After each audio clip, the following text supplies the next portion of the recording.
Hi, everyone. I'm excited to be here today to talk to you about some of the miracle stories that are happening right here in our own city, in our own state, every day. My name is Tony Korsha, and the title of our show is Tony's 50,000 Coincidence Miracles. Please note, this show is not about religion, and we're not trying to change anyone's religion, and we're not trying to get you to join any religion. It's just about miracle stories. I don't know of any religion on the planet that doesn't talk about miracles. That's why religions begin, because they have something that's telling them there's really a God. But we're not going to get into that. We're going to just talk about miracles and leave the decisions about all that up to you. So we don't care what religion you are. We just want to talk about miracles. If you are an atheist, I think you'll enjoy the program as well, although I can't guarantee you'll remain an atheist very long after you hear many convincing stories, coincidence kinds of stories about miracles. You can email me your own stories if you wish. We'll try to use all we can on the show. I can't guarantee we will, depending on volume and time, but you're welcome to send your stories on to us, and we will mention them when we can. You can send them to the following email address. But please notice that if we do use your story, we won't mention your name. We'll keep you anonymous. And we suggest that in your story, when you send it to us, don't use your correct name. That way anyone listening will not be able to figure out that it was you that sent the story in. The email address you can send your stories to is very easy to remember. It consists of 2 words and 3 numbers. The first word is Tony, spelled Tony, and the second word is and, spelled A-N-D, and the numbers are 777. So once again, the name is Tony and 777 at AOL.com. Well, let us begin. Our first miracle story today is from a listener who tells us that he's 59 years old now, almost 60. And when he was very young, I don't know how young, he didn't say how young, but when he was very young, still a boy, he was diagnosed with a cancer with no hope of recovery. And on the same day that he was told this by his parents and the doctors, on the same day, one of the family relatives just happened to coincidentally be reading an article about St. Jude's Children's Hospital, who had discovered a medication or a process to cure that kind of cancer, or at least to minimize it, mitigate it. And so the family looked into it immediately because the doctor made it sound like this was a fatal condition and there was nothing that could be done. And it turned out that they got the medication from St. Jude's, and he's now 59 years old, and he felt that many people would appreciate hearing this kind of a miracle, because when you hear there's no hope, and I should have said his family was very well known for being people of faith and trusting in God, and they were praying, of course, for his improvement in his health. So if you believe in miracles and you ask God for miracles, that's how you get them. Some people, get them without asking, and then they're expected to glorify God. So at least this man is trying to glorify God and to convince people who don't believe in miracles or don't believe in God by his very short, simple story that he's still alive, and every day that he's alive, he remembers that this miracle happened because a relative had been reading a magazine that talked about the cure for his specific illness. Our next miracle story is proof that God does send ideas into our mind. We get ideas. They're called ideas because it's 2 words, I plus Deo.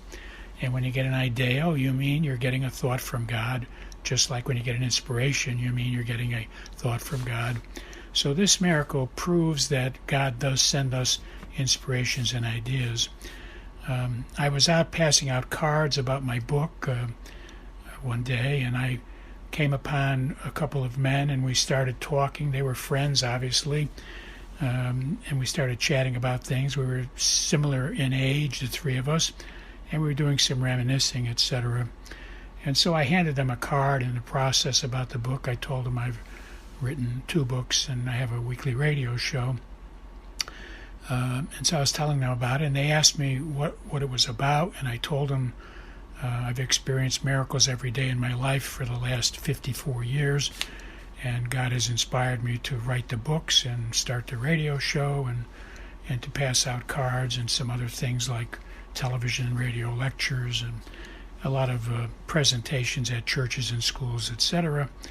And so, they were impressed with that, and they asked me to share just one. They just wanted me to pick one miracle out of all the miracles in my life. So I went into my mind and I asked God to please inspire me. Please tell me what miracle I should share with them that might be meaningful. And I was inspired by God to share the passing when my wife passed away, my wife of 53 years, my wife Julie. There were many, many miracles surrounding her passing.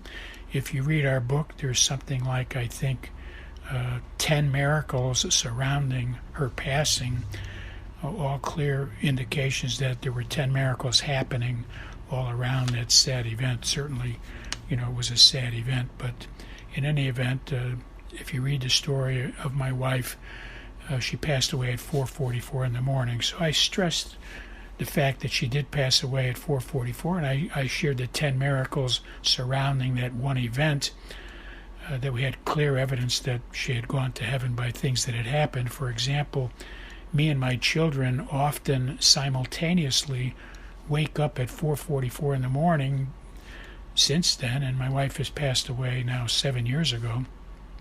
But we still have occasions where me and my children will simultaneously, on occasion, wake up at 4:44 in the morning, the time of her passing, and we'll text each other during the day and be amazed that we were both awakened at 4:44 in the morning, and we live in different houses. And so that's very meaningful to me and my family. I think this has happened in the last 7 years. This simultaneous waking has happened about 10 times now. And I often wake up at least once or twice a week at 4:44 in the morning for the last 7 years. So I take it as God and my wife are from heaven reminding me about, this miraculous story. And it does cause me to reflect on it. Well, the next thing that happened was both of these men were stunned, because one man said to me, "It's amazing you shared that story." He was really stunned because his wife had also passed away at 4:44 in the morning, and he's been seeing the number 444 often as well. And the other man chimed in and said, "Well, I don't know if this is apropos, but I got to tell you, it just so happens that I was born at 4:45 in the morning, and I guess you could say they probably rounded it out, and maybe I was born at closer to 4:44. So I share this with you because the key point in this is I've had a lot of miracles in my life, and when I asked God what to share, He inspired me to share with these 2 men my wife's passing and to stress the 4:44, which I did, and I had no way of knowing that both men had the same number, 444, is very meaningful in their life. So this is proof that if you ask God what to do, He does inspire you, He does send you ideas, and He does send you intuitions. Our next coincidence miracle is from a man who tells us that his wife had fallen down at home. Apparently they were both doing some work around the house, and they were both in the medical field. She was a nurse. He doesn't say what he does, but they were both in the medical field. And they knew it was a very serious break from their experiences with other people. And he felt her hand, and she agreed. It looked like many bones were broken in her hand and her wrist. So they rushed to the hospital, and they're both people of great prayer and great faith in God. And so he prayed. He put his hand on her hand and prayed that God would work a miracle and relieve the pain. And when they got to the hospital, they took x-rays and found that the wrist had been healed and the pain was gone. And then he relates to us that 30 days later, about 30 days later, her elbow was causing her a lot of pain. So they went to the doctor, talked about it, took some x-rays, and they talked about it, and they're all experts in the field. They relate that the elbow had not healed properly, and it was also apparently injured in the fall when they had healed the wrist 30 days earlier. So for the last 30 days, it's been healing. The elbow's been healing, but it wasn't healing properly. And so they scheduled surgery for like a week after that visit, and he had prayed over her elbow that morning on the way in for the surgery, and once again for the second time when they got to the hospital, her elbow was completely healed. Our next coincidence miracle is from the same man who had his wife broke her wrist in the previous story. This is his second coincidence miracle. He had received an inheritance. Someone passed in the family and left him a large inheritance. And he prayed about it and was inspired, because he's a man of prayer, and he was inspired that he should give 10% to charity or to do some good, as explained in the Bible in the Old Testament. And several people hearing about it tried to dissuade him and told him, you pay 10% on earnings, but you're getting a gift or you're getting an inheritance, and you don't have to pay the 10%. Well, he couldn't be dissuaded. He was convinced in his mind after prayer that he should give the 10%. And so he did do it. And on the very next day, he tells us, he got out of bed, and although for the last 15 years he had a back problem, and every morning when he got out of bed it took from 3 to 5 minutes for him to stretch and twist and bend and all kinds of different movements, he had to do that so he could get up and stand up straight. And he's been doing that for like 15 years, and he's got a bad back problem. And he said on the very next morning that he had tithed, the pain was gone. He was shocked, totally shocked. He didn't expect such a thing to happen. He couldn't believe it was happening. And then the next day it was still healed, and the next day, and it's been going on now for the last 3 years. But he had this pain for 15 years, and the last 3 years it's been gone. And he attributes it to the fact that he tithed in spite of what other people were telling him to do. Our next coincidence miracle is from a woman who tells us that she bent down to pick something up one day, and as happens to many people as you get older, she twisted something in her back and she developed excruciating pain. She couldn't stand up straight. It was in terrible agony for like 3 days. So a friend of hers convinced her to go to her church, to her friend's church, because her friend's church had a group of people who were well known for praying over people who with pains and illnesses and getting healed. So she, was in such pain, she certainly agreed.